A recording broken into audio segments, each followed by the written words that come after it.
Did you know that in 2021, 25% of Canadians and 57% of Americans reported having more mental stress than last year?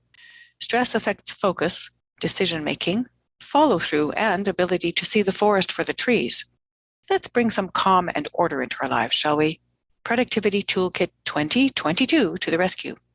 Our toolkit can bring you a breath of fresh air for better focus, help you organize, and get systematic.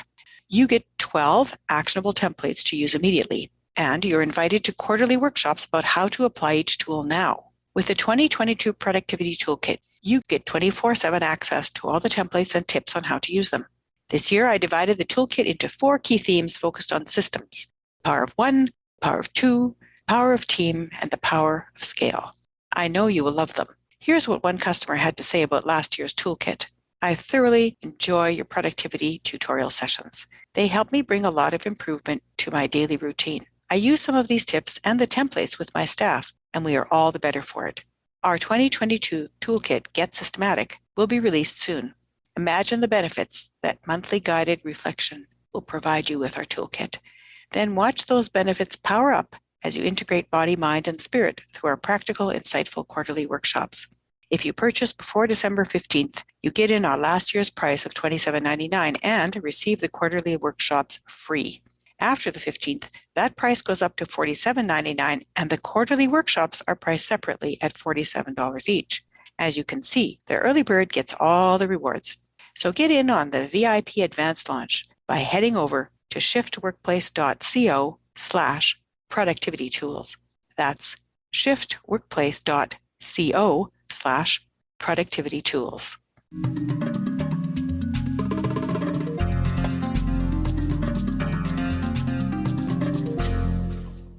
Hello, Culture and Leadership Connections podcast listeners. I am really excited to present to you today Anthony Hayes, who is the president and founder of the Hayes Initiative, or THI, recently recognized with an honorable mention during the 2021 PR Week Awards for Best in Public Affairs.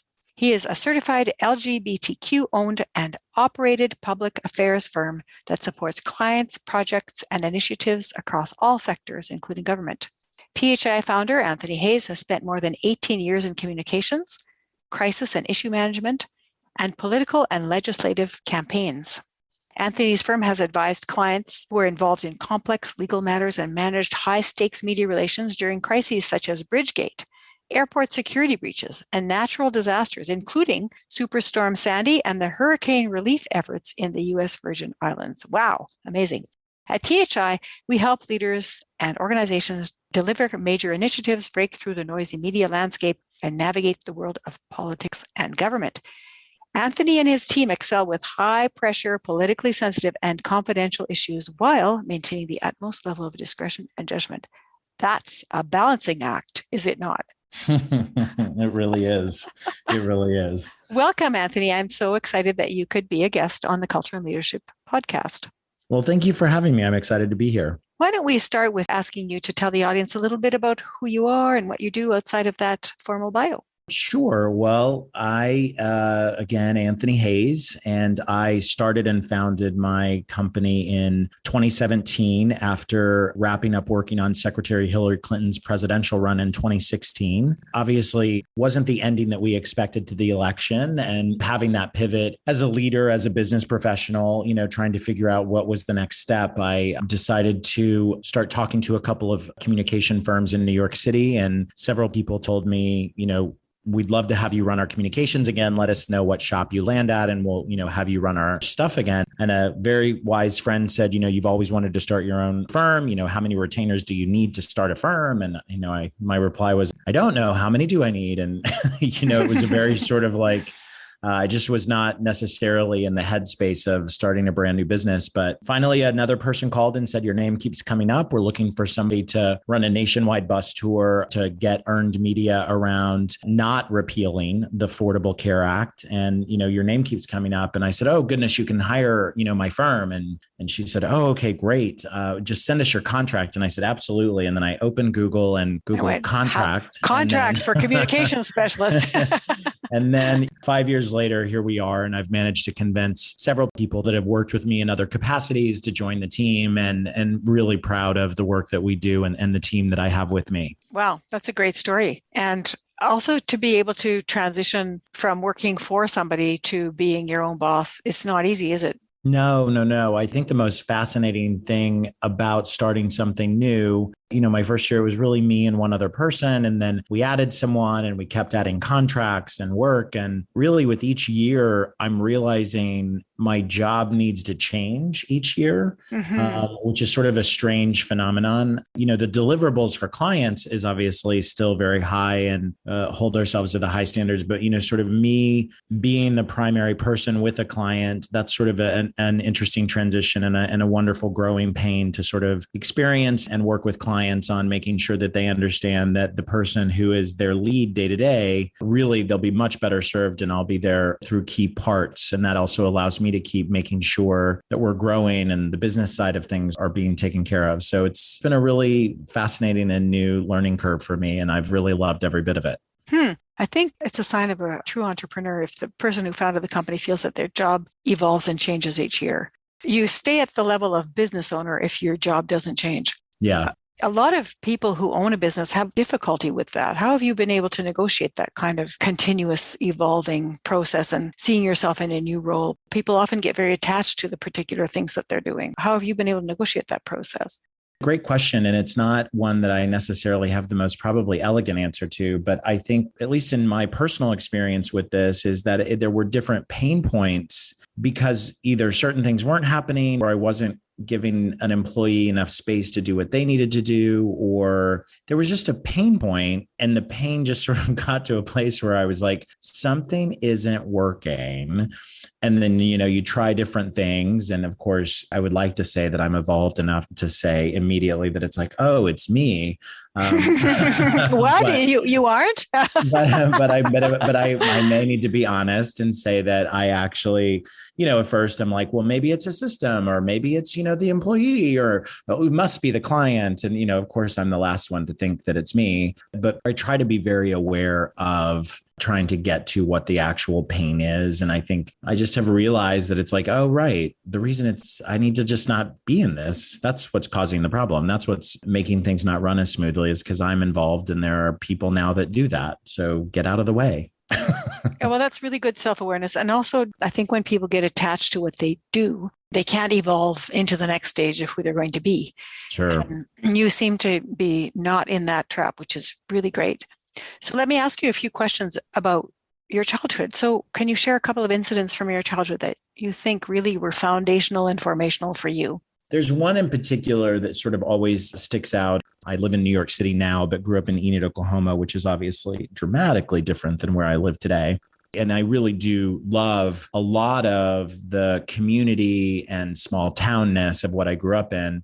I'm 45 years old today. And so I was in the 80s and 90s, and it was just sort of a different time in the country and the world for LGBTQ, gay, bisexual, transgender, lesbian people. And, in fifth grade, I remember I was on the playground and there was this young man who was in my class and he was dating this girl. And, I just knew I wanted him to be my boyfriend, but I also knew I couldn't talk about that. And I also knew that I wouldn't be able to talk about it for a long time. It was a very clear moment for me as a fifth grader on a playground, realizing that, here's this nice boy that maybe I thought could be my boyfriend. But then I realized, oh gosh, we're not going to talk about that for many, many years. And I think that was really profound for me because it sort of was, I think, the first real awareness of trying to change things and fit into everything that was happening around me that was really not in any way, shape, or form welcoming of being a gay person. So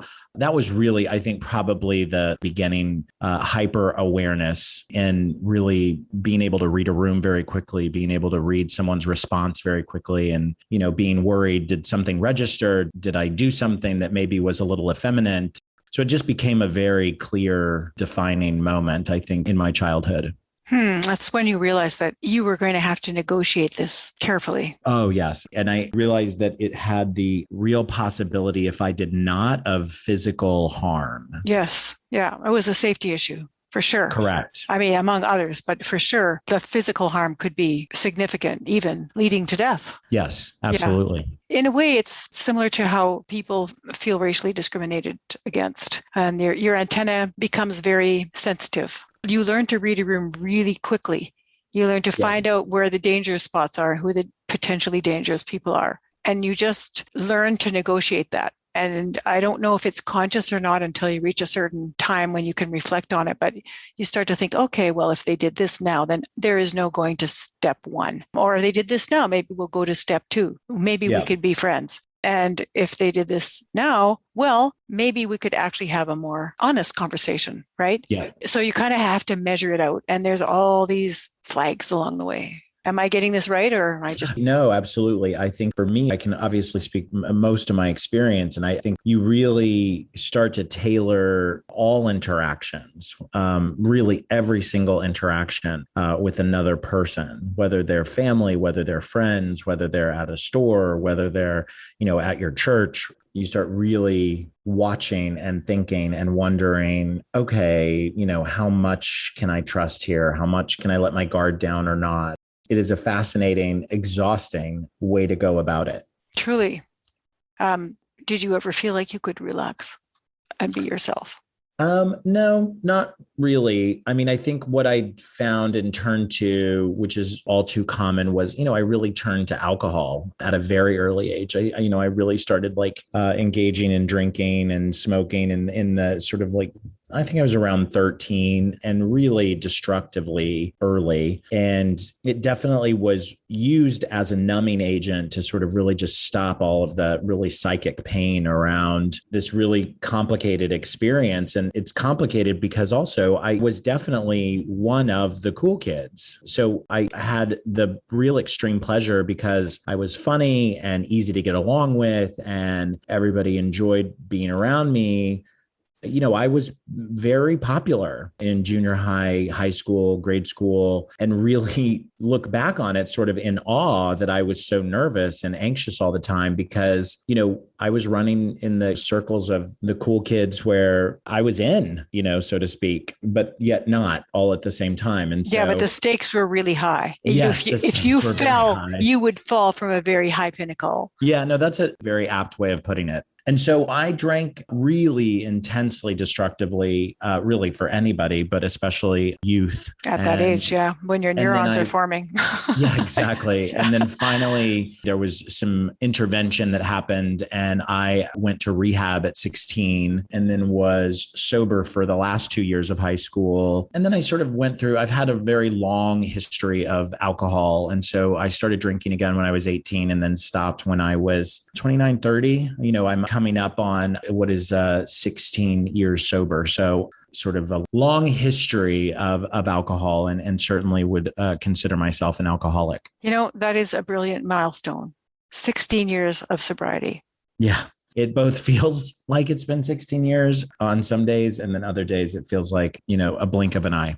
Mm-hmm. Yeah, exactly. Well, I appreciate your willingness to talk about that. Oh, of course. Is there another incident in your adolescence that stands out? I mean, you talked about the role of alcohol in your life, but is there a particular incident that you think was helpful in forming you? And I'm thinking that this could have been a positive thing, something that gave you some character trait that you still carry with you. Oh, yeah. No, I mean, I think it sort of led to, oddly, what I do for a living now. I'm a very good storyteller. It's what I do for a living. It's what I help people do, on very, very large scales. And you learn how to captivate people when you're trying to hide. It's a very strange thing. And you learn how to be funny. You get very quick with words and quick with distractions. And it's a fascinating thing. But I think for me in particular, I think it's just that I learned how to storytell through all of these things. And I think there's a series of those that sort of go back to really that sort of time when I was in fifth grade of just sort of learning how to exist in a very sort of public, public storied way that allowed you to continue the popularity narrative. Yeah, exactly. And that gave you the skills to be a large scale communicator for political campaigns and dealing with disasters.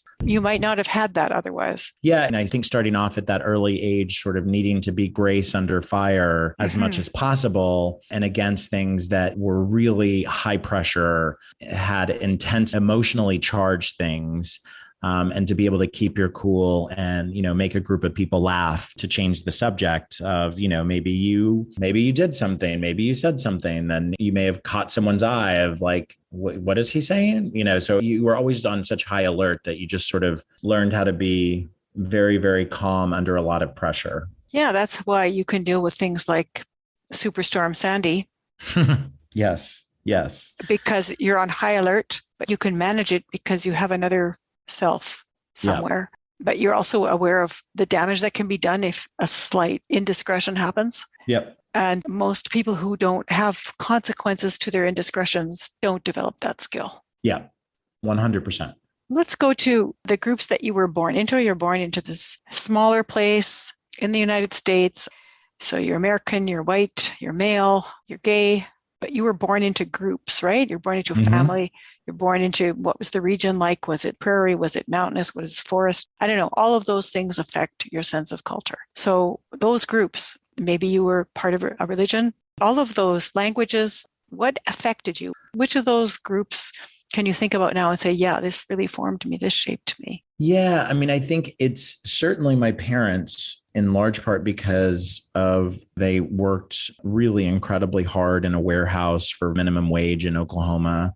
And, not sort of in the United States, we're working very hard to sort of move the minimum wage up to $15 an hour. This was a long time ago where it was $6, $7 an hour. And so I watched their work ethic and really taken a lot of that and applied it. My parents really did sort of instill a lot of that into me and worked from a very early age. But I would say the other would be, my parents were part of a church. My dad was a deacon, and it was really the Church of Christ, which, certainly very, very believe the Bible word for word, no instrumental music, certainly no drinking, certainly no being gay. And so I think that on some level, it was both a torment to be a part of it. And I also really loved the community aspect. And I loved the idea of coming together and maybe reading scripture and thinking about how to sort of improve something in your life. Like that concept really did come from those early Bible classes and going to youth church camp, which I loved and really just had some of the best times and relationships ever. But it was also really, from my perspective, it was a religion that was brought to me by my parents, and certainly not one that I would really go after on my own. But the community aspect of it was really special. Like I really always remember that very fondly. That probably ties into your love of story, because if you're thinking about being in your Bible classes, and there's so many good stories in the Bible, and this whole piece of having to negotiate a landscape and having guiding principles in your life and having values in your life, and that those values mattered no matter who you were or how you identified. So, like how you treat other people. And I'm sure that had something to do with who you are, right? Well, absolutely. Look, at the end of the day, whether you believe in God or however you sort of come to spirituality or religion, there are some really remarkable, just very basic things. I think the do unto others as you would have them do unto you, that just feels pretty basic. No, it's a golden rule. Yeah, right. Yeah. Regardless of what you believe. And so I agree. I think it really has sort of shaped a lot of my philosophy around community, who I am, how I enter the world, sort of how I treat people, how I hope to be treated. Again, it was certainly a place of extreme torment, because what was coming through from the pulpit was hellfire and brimstone. And especially, words like abomination, if you're gay, aren't really the best things to sort of wrestle with. Yeah. It's like negotiating a minefield. Yes. And then, the other side of the coin was intense love and everyone's welcome, and really just an incredible community of people who would show up when you needed them. And so everything is complicated and complex. And that certainly is one of them. Yeah. That's the whole thing with belonging, right? Places where you can belong only if you espouse the specific characteristics that the belonging to that group require, and other places where you can belong from who you are because you're not the same as everybody else, and other places where you can belong because you share common interests or common points of identity. And it's not a simple thing to negotiate. Yep, that's exactly right. So what about groups that you chose to belong to? So then you would have said, okay, I chose to belong to these groups, and that has affected the way I am, the way I act, the way I lead, my interests. What groups have you chosen to belong to? Yeah, I think probably the most profound for me is Alcoholics Anonymous. I do attend meetings, I do go and still find moments of just sort of real incredible insight and grace many, many, many years later. The time in sobriety doesn't mean you're sort of like without conflict in your life, but it does give you real understanding that you have gone through conflict and you have sort of found a path that didn't involve indulging in addiction. And so I think that's really how I sort of like look at time around sobriety. But the meetings, again, it goes back to that camaraderie and that being together and being someone who is comfortable seeing someone at their lowest and not coming in and providing judgment, but more sort of providing gosh, I know exactly how that feels. So I think that that's one of the most profound groups that I really have belonged to, certainly in my adult life. What did you do to replace alcohol in your life? What healthy things have helped? Um, managing crisis. Yeah, it's kind of a fix, isn't it? Yeah, no, it's definitely as is politics, an adrenaline high. So I think the first thing I did when I decided that truly my life was unmanageable, that I just sort of decided to be sober, I realized that if I didn't tell people, I didn't tell my friends, or, I was a very social person. My entire social existence was based on drinking. And so I think the main thing is almost like coming out as gay. I really just needed to come out and tell everyone, like, I am not drinking. If I show up at a party, I'd like you not to ask me if I want a cocktail. Like, please don't ask me that. And so really sort of helped my friends help me. I don't know that I knew that that's what I was doing, but I did know that if I got into those situations, I knew it probably wouldn't go very well. And then beyond that, I've always been somebody who's pretty structured, even oddly in the drinking. Certainly since I've been sober, put a lot more of those things in place where I get up early, I meditate, I've always worked out, but now I work out at the same time. I have different routines. And so I think really the big thing that has been replaced is just making sure that I'm taking care of myself, having a routine around it and making it a priority versus sort of hoping that it happens. The morning routine and the exercise routine are just so critical. Yeah, absolutely. And I do journal quite a bit. Yep, that's another one, of course. Yeah, it ebbs and flows. I wish it didn't go away so much sometimes, but I always know when it's out of balance. But that's always been very helpful for me as well. Mm-hmm. I know you talked about being aware early on of being gay, and then you had to negotiate that in your life. But did you join groups that had to do with the gay community? If that's not appropriate to ask, then... Oh, no, it totally is. So I moved to New York in 1998. We didn't particularly have a plan. I was in my 20s.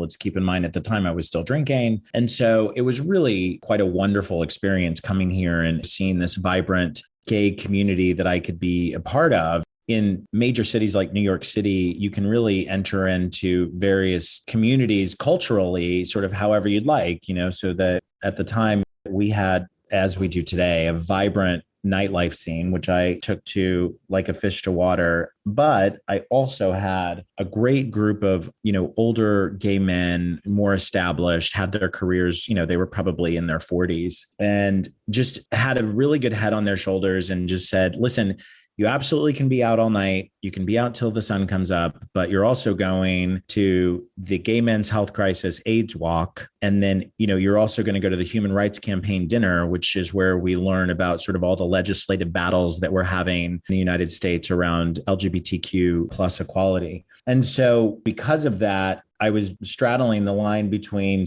fun, frivolous nightlife in New York, which was at the time just sort of a smorgasbord and wonderful fun. And at the same time, going into these rooms with 40 plus year olds who are at the time talking about things like, a hate crimes bill, or how do we repeal Don't Ask, Don't Tell so that people can serve in the military, or how do we manage to get sort of a civil union bill so that we can visit our loved one in the hospital. It was reminding you of your responsibility. Yeah, it was a very good thing. Yeah. So then you were able to think about how you could balance freedom and responsibility, and also work and pleasure and social relationships and social justice. Because if we want to be free, we have to work for rights for others, because otherwise, if any group doesn't have rights, no group has rights. Yep, that's exactly right. But yeah, so I joined a lot of that. And then it actually led to, jobs for me where I ended up working for the Human Rights Campaign. And after a certain amount of time, even worked for Gay Men's Health Crisis, which is the people who put on the AIDS Walk here in New York. And, GMHC, Gay Men's Health Crisis, was the first HIV/AIDS nonprofit ever started in the world. And was obviously started, in a living room here in New York when just people were dying and no one knew why. So great to get to be a part of those storied institutions. Part of your legacy. Yes. So when people are born, they have temperament and then they have personality. And the temperament is, what you're born with. And you obviously were a social person. You were born being very gregarious. There might have been other things that people go, oh yeah, that's Anthony. He's been like that since he was 2.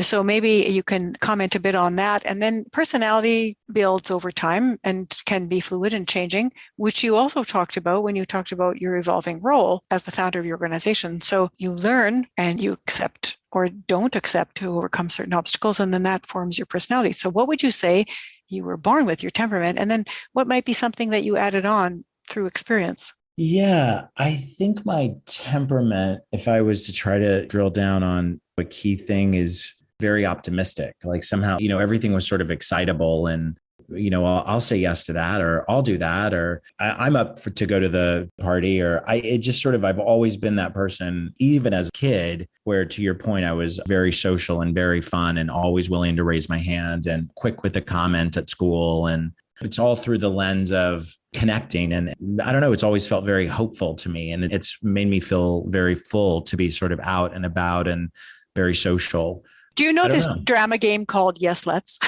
Oh, no, I don't. So everybody just jumps in and randomly says, let's play basketball. And everybody goes, yes, let's. And then they all pretend to play basketball. And then someone else goes, let's brush our teeth. Yes, let's. I was thinking, when you're describing your interpretation of the word optimism, I was just thinking, you're a yes, let's person. You'd be great leading that game. Yeah, I think that's probably right. I do think as a grown up and as a leader and as being in charge of different things and various organizations, part of senior teams that were making decisions during really complicated times, I think the thing that always makes me incredibly angry is when it's like, well, that's how we've always done it. Yeah. It hits me wrong almost every time. Yeah. You're fluid and you're future oriented. Yeah. Yeah. And so what you've built onto that, from what I can tell so far, is wisdom. And you were discreet, but more to protect yourself. Now you're discreet because you realize that this helps to create a safer world. Yeah, I think that's right. I certainly would love to say that it's wisdom. I think I certainly feel that way. I certainly feel like I've earned a little bit of wisdom. But yeah, I think that's right. I really focus on awareness, of just sort of being aware, because I think sometimes at least I sometimes am surprised at how quickly I can be unaware of what I'm doing or become unaware because the day is rushing or I haven't eaten or all the things that can pull us out of being present. So I really do try to focus on that. And I think that's where I hopefully get more and more wise. Yeah, bringing maybe mindfulness and presence into what you're doing. Yeah, absolutely. Can you think of a time when you became aware that your cultural understandings were specific to your culture and not just normal?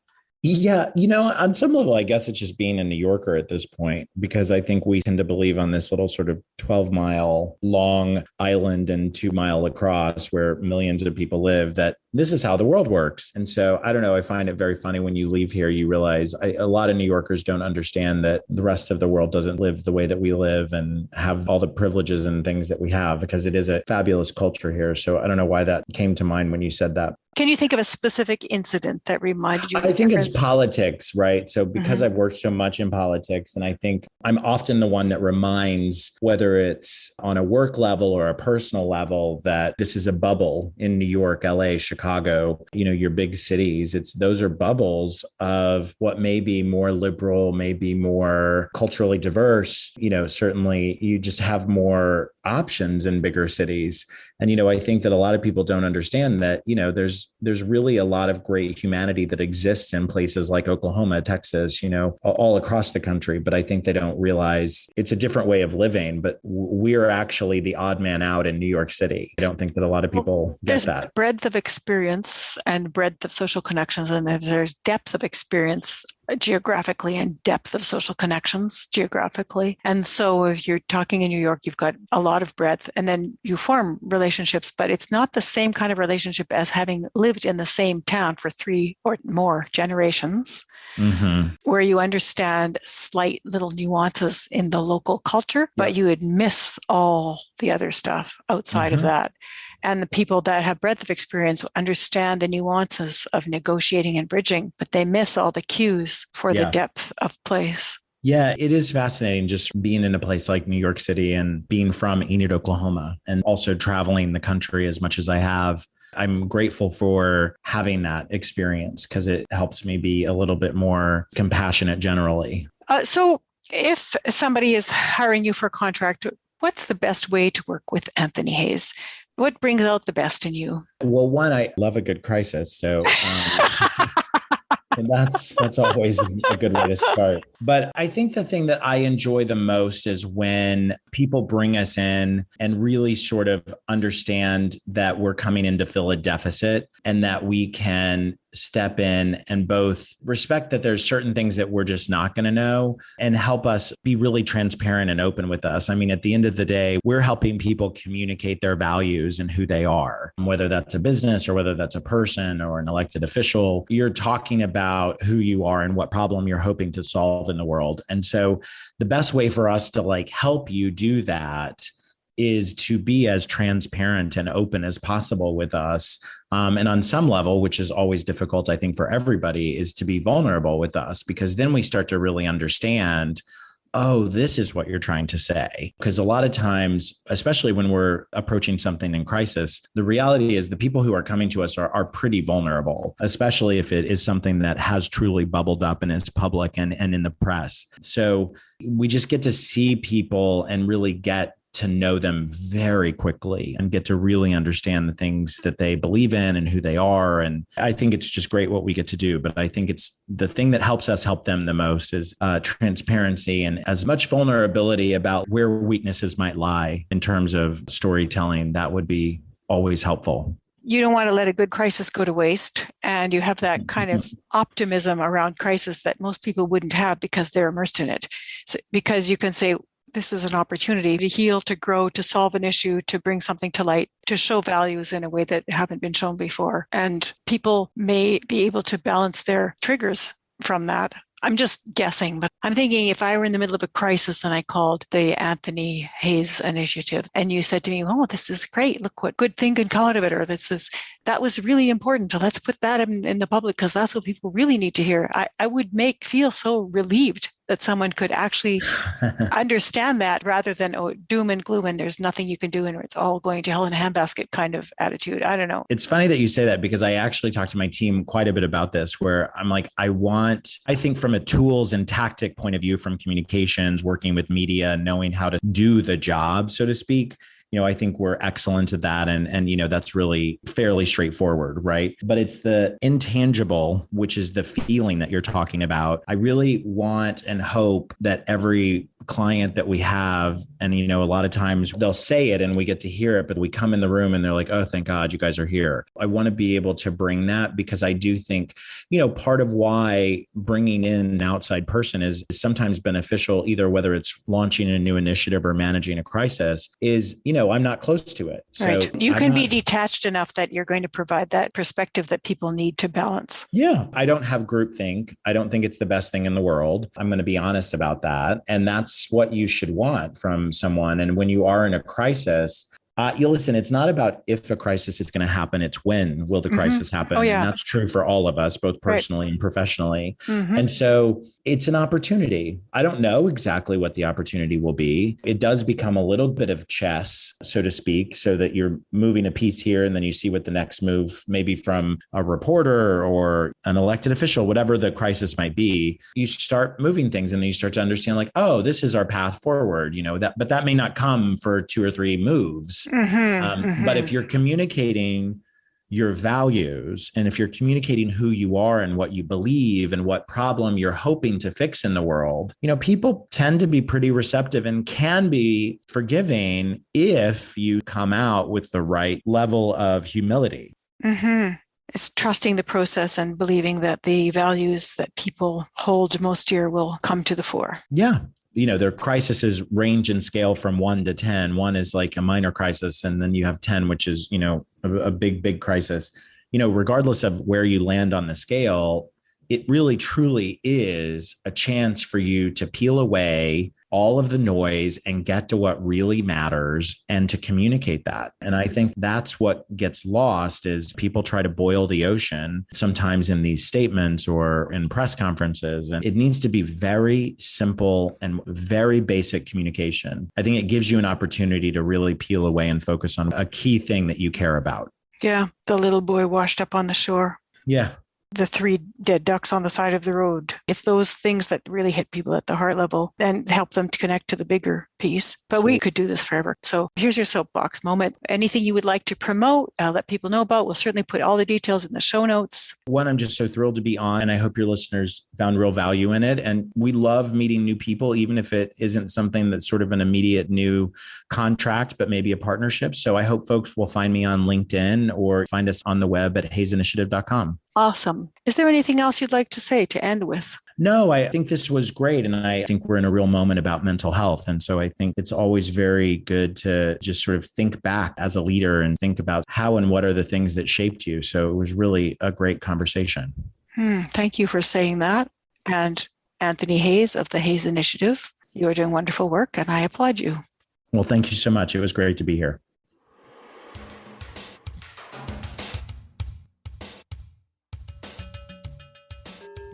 Anthony Hayes has lived a life of stark contrasts between the private and personal, learning skills to be alert to personal danger while living an outwardly popular persona. He developed sophisticated skills for storytelling, humor, and grace under fire, negotiating his LGBTQ identity with compelling social charm to prevent harm and sometimes even death.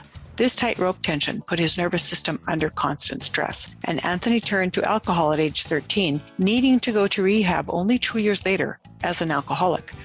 He attributes his outstanding success in the international communications and crisis management field to his ability to constantly negotiate his own roller coasters of uniqueness and belonging, identity, and addiction. The result? A likable, skilled communicator with insight, humanity, compassion, and tact. Saying, "I do love a good crisis," Anthony developed a niche in extreme crisis management by applying skills for his own personal discretion to sensitive national and international crises. I hope you enjoyed this episode of the Culture and Leadership Connections podcast and that you will share it with a friend or colleague who you think would appreciate listening to it. Thank you for listening, and may Culture and Leadership Connections continue to guide and inspire your day. This podcast would not be possible without the expertise of our Culture and Leadership Connections production team. A big thank you and shout out to Mike Kurlander for audio production and editing, to Malvika Kathpal for the show notes, Bernadette Guadiz for online web and social media management and promotions, Celine Bayogo for design, and Kirsten Hoyer for website and branding. Thank you so much. Are you a big Culture and Leadership Connections podcast fan? Our Patreon platform is the most versatile way to hear podcast episodes, cross-cutting theme discussions, and watch VIP podcast guest videos. You can download the app to your phone and listen wherever you are. Check out the subscription levels for perks that appeal to you. Feel good about helping us cover podcast production costs while enhancing your listening experience at the same time. Go to patreon.com/culture and leadership connections. That's spelled PATREON.com/culture and leadership connections.